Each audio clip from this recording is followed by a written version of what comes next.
नमस्कार, मैं हूं आपके साथ मयंक। आज 28 तारीख है। पिछले 12 घंटों के अंदर ईरान, अमेरिका और इजराइल के बीच जो हालात हैं उससे जुड़े सारे अपडेट्स मैं आपको बताऊंगा। इस वक्त की सबसे बड़ी खबर है, ईरान और अमेरिका के बीच एक बार फिर भयानक जंग शुरू हो चुकी है और ईरान ने अब 3 अरब देशों पर निशाना साध दिया है। अरब देशों पर मिसाइल्स और ड्रोन से हमले शुरू कर दिए।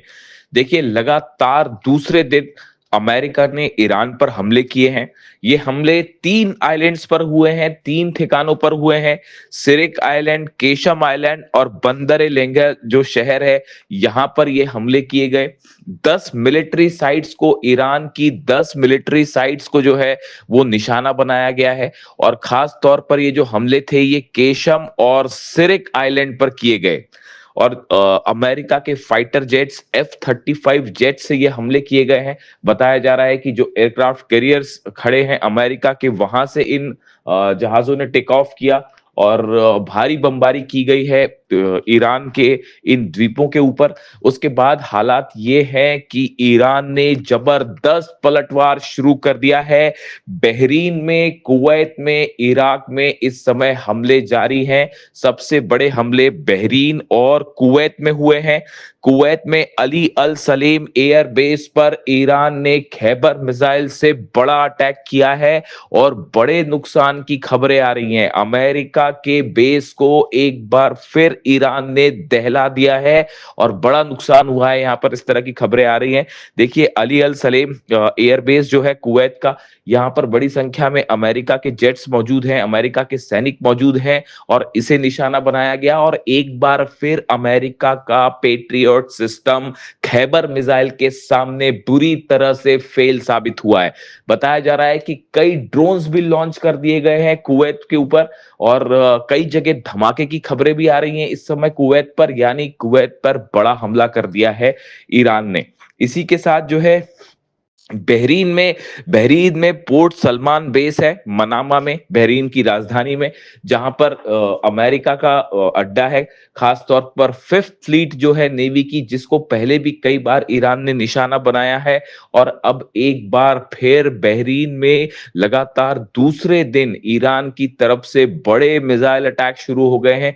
देखिए, कल जो है वो बहरीन पे जो हमले किए गए, वो मुख्य रूप से ड्रोन स्ट्राइक्स थी। जो कल हमले किए थे ईरान ने, उसमें शायद 136 ड्रोन्स का इस्तेमाल किया गया था और ड्रोन अटैक किए गए थे। लेकिन अब जो है वो बहरीन पर बड़ा मिसाइल अटैक कर दिया है ईरान ने। खैबर मिसाइलें बरसा दी हैं फिफ्थ फ्लीट अमेरिका के हेडक्वार्टर पर।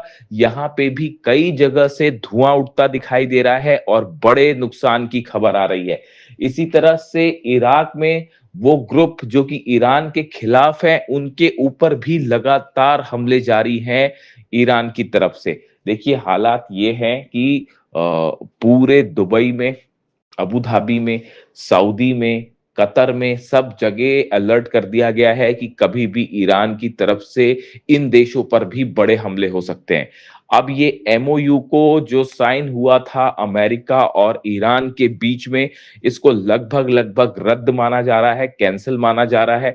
और जो हालात हैं वो एक बार फिर जंगी हो चुके हैं और ईरान की सेना भयंकर गुस्से में है। देखिए, ईरान ने ये कह दिया है कि ये उकसावे की कार्रवाई, जिस तरह से हमले किए गए, उसका बड़ा बदला लिया जाएगा और डोनाल्ड ट्रंप को और अरब देशों में जहां भी अमेरिका के बेसिस हैं, उन सब देशों में हमले किए जाएंगे और कड़ा सबक सिखाया जाएगा। देखिए, ये मामला जो है, हालात कैसे बिगड़े। पहले ईरान की तरफ से ये बात कही गई कि एक जहाज हमने देखा था जो क्रॉस करने की कोशिश कर रहा था, सिंगापुर का जहाज था। उसने बिना ईरान की सेना के परमिशन के एक नए रूट का इस्तेमाल करते हुए हॉर्मुज को पार करने की कोशिश की, तो ईरान ने उस पर हमला किया। ये पहला जहाज था जो अभी ये नए दौर का विवाद हुआ है इसमें हमले को लेकर। और कल फिर ईरान की तरफ से एक जहाज को निशाना बनाया गया है जो कि उसी नए रूट से निकलने की कोशिश कर रहा था। और इसको ईरान की तरफ से जो है वो वार्निंग दी गई कि इस जहाज को रोकने के लिए कहा गया, लेकिन ये जहाज नहीं रुका। इस पे पनामा का फ्लैग लगा हुआ था, पनामा फ्लैग शिप था, एमटी कीकू इसका नाम बताया जा रहा है, और इसमें 2 मिलियन बैरल ऑयल था, 2 मिलियन बैरल ऑयल भी इस पे था। ईरान की तरफ से इसे रोकने की बात कही गई, वार्निंग्स दी गई, लेकिन जहाज नहीं रुका तो ईरान ने हमले कर दिए। देखिए दरअसल अब ये पूरी जंग जो है वो हॉर्मूज पर कंट्रोल को लेकर शुरू हो गई है। एमओयू जो साइन हुआ है उसके मुताबिक हॉर्मूज से जो जहाज निकलेंगे वो पूरी तरह से ईरान की देख रेख में निकलेंगे। यानी हॉर्मूज खुलता है तो ईरान की देख रेख में जो है वो खुलेगा। लेकिन अब हालात ये हैं कि अमेरिका कई अरब मुल्कों के साथ मिलकर हॉर्मूज में एक नया रास्ता बनाने की कोशिश में जुटा है। वो पूरी तरह से ईरान को बाईपास करके यहां से जहाज निकालना चाहता है। ये एक बड़ी साजिश बताई जा रही है अमेरिका की कुछ अरब देशों के साथ मिलकर हॉर्मूज में, ऐसा ईरान का कहना है। ईरान ने साफ कर दिया है कि हॉर्मूज ईरान का था, ईरान का है और ईरान का रहेगा, और यहां पर किसी तरह की साजिश होगी तो उसका जवाब खैबर मिसाइलों से दिया जाएगा, उसका जवाब ड्रोन से दिया जाएगा। और हॉर्मूज में एक बार फिर ईरान की तरफ से जो हमले हुए हैं उसने ये साबित कर दिया है कि अमेरिका चाहे लाख कोशिश करे, किसी भी अरब देश के साथ मिलकर कोई कोशिश कर ले हॉर्मूज पर कंट्रोल करने की, लेकिन हकीकत यह है कि हॉर्मूज में ईरान की परमिशन के बिना परिंदा भी पर नहीं मार सकता। और पिछले 2 दिन से ये हमले हो रहे हैं, ये बात एक बार फिर बता रहे हैं कि अमेरिका को मुंह की खानी पड़ेगी हॉर्मूज में। देखिए हालात ये है, ये जितने समय का सीज फायर रहा, जितने आइलैंड्स थे उन सब आइलैंड्स पर ईरान ने अपने मिसाइल लॉन्चर्स को मजबूत कर लिया है, अपने ड्रोन लॉन्चर्स को मजबूत कर लिया है। इसका नतीजा यह है कि अगर ईरान की सेना की जानकारी के बिना जहाज निकलने की कोशिश करेंगे तो ईरान सीधा उन्हें निशाना बनाएगा और अमेरिका उनकी रक्षा नहीं कर सकता।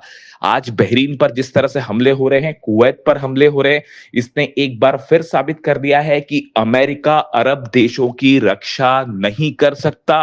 अरब देशों का विश्वास अमेरिका से उठ चुका है। इसीलिए ईरान की तरफ से कहा गया था कि आप अमेरिका को एयर स्पेस ना दें, अमेरिका को हमले करने के लिए अपने देश की जमीन ना दें, वरना अंजाम बुरा होगा। और एक बार फिर मामला उसी तरफ बढ़ता दिखाई दे रहा है। अब हालात ये हैं कि एमओयू और सीज फायर जो है वो पूरी तरह से तार-तार हो चुका है, मामला बिगड़ चुका है। डोनाल्ड ट्रंप की तरफ से एक बार फिर नई वार्निंग आई है। डोनाल्ड ट्रंप ने कहा है कि no longer able to be reasonable. उन्होंने कहा है कि अब और संयम नहीं बरता जाएगा, ज्यादा रीजनेबल और नहीं हुआ जा सकता। Would be forced to militarily complete the job. उन्होंने कहा है कि अब सेना की मदद से हमारा लक्ष्य पूरा किया जाएगा। इसे एक प्रकार से इस बात का ऐलान माना जा रहा है कि अब अमेरिका और ईरान के बीच हालात और खराब होंगे और बड़ी जंग शुरू हो सकती है। इसी बात की वार्निंग रूस की तरफ से दी गई थी, इसी बात की वार्निंग चाइना की तरफ से दी गई थी।